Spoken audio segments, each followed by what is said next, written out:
Hey guys, so it's time for another one of my Hall of Fame binder. Uh,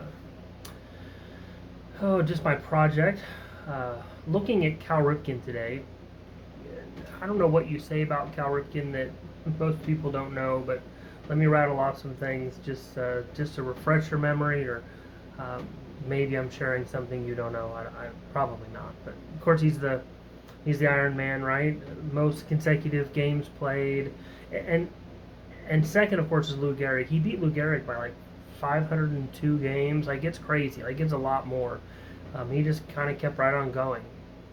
I don't think that record will ever be beaten. I can't imagine that it will. That just players take days off. It's just a different kind of game played today. So I'm not sure that'll ever happen again. Not just games played, of course, but consecutive innings. Like, it wasn't like he would just come in and play part of a game. He was the Iron Man. He played the entire game. He just felt like that was his responsibility.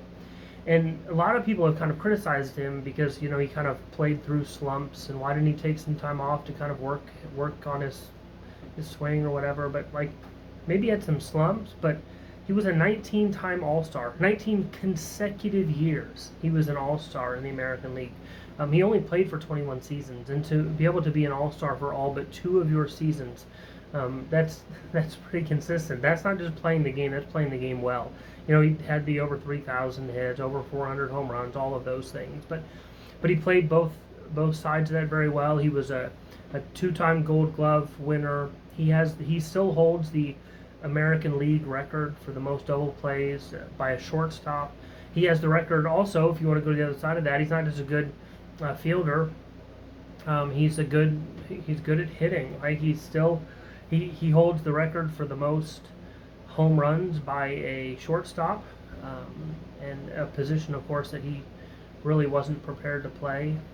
He was planning on playing third base and just kind of got stuck at shortstop. But um, he's just an incredible player, an incredible person. He's done a lot of these things. He's also, I should fail to mention, he's a two-time MVP in 1983 and in 1991. That'll come up in a little bit when we talk about his cards. As you know, as we do this, what I like to do is show some cards that I have of Cal Ripken, of the player that we're talking about. So I'm going to show you some cards. I have quite a few of his cards from the 80s and a couple from the 90s. I don't go late into his career. I just don't have it. I didn't collect cards into the mid and late 90s, so that's kind of an empty hole in my. So Hall of Famers have cards in those years. I don't have many of them. I have a few, but not many, and so it's something I'm kind of working on as I go. But anyway, enough of that talk. Let me turn the camera around. I'll show you what I have, and just ask for your opinion. What do you think? Which Cal Ripken card would you choose? And we can kind of go back and forth if you want to. But like, the conversation really is around, okay, so what do we pick? Do we pick a card that looks good? That's a good-looking card. Do we pick a card that represents an important year in the player's career, like one of those years he was the MVP? Anyway, we'll look at some cards. Appreciate your feedback and the conversation. I've enjoyed doing these videos, and so anyway, let me show you some cards, and we'll see what you think. All right, so begin with the earliest I have of his card, which is his 1983.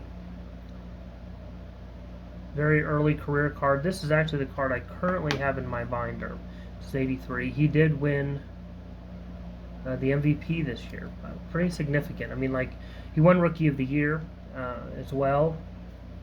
But he then in the next year he won the MVP, his first MVP award. Anyway, that's the 83. This one's the 84. I actually just got this one. Did not have his 84. Picked it up at a recent card show.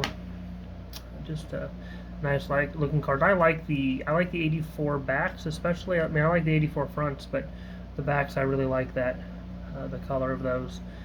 The 85. Actually, you know what? I think I have his 85 in my binder, not my 83. I just took it out too to show you. Anyway, I think I have his 85, not his 83. But I have his 85. I have his 86. That's a pretty nice 86. If you're looking for an 86 card, that one, that's a pretty sharp one, nicely centered. And Those black edges all looking pretty sharp.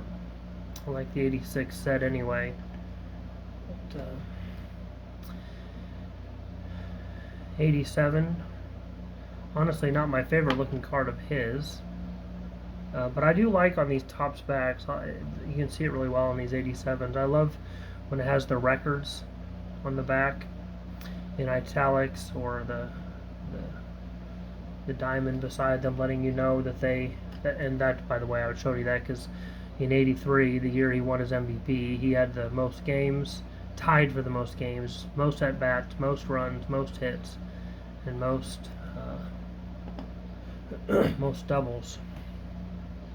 There's his 88. That's my my childhood set, and that's the first one I remember collecting. 88. Of course, I went back and collected a lot of the 87 as well.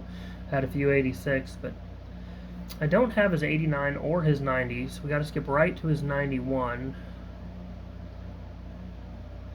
I really like the 91 set. And this is a great shot of him hitting his second MVP year. I like the 91s.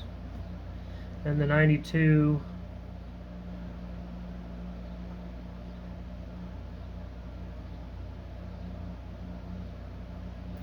right next to the Lou Gehrig black. I have to assume that picture was taken when he was getting close to or had passed him. Probably somebody who knows the card a little bit better could say. But nice image of him, and I like the horizontal cards anyway. But well, that's all I have of his. I do not go any further than that, so I don't have any of his later career, but I do have a pretty good stretch there from 83 to 92, other than his 89 and 91. But you can let me know, do I need to pick up one of the ones I'm missing? Do I think I should switch it out? Just love to hear back from you, and I'll end the video there, and we'll see you on the next one.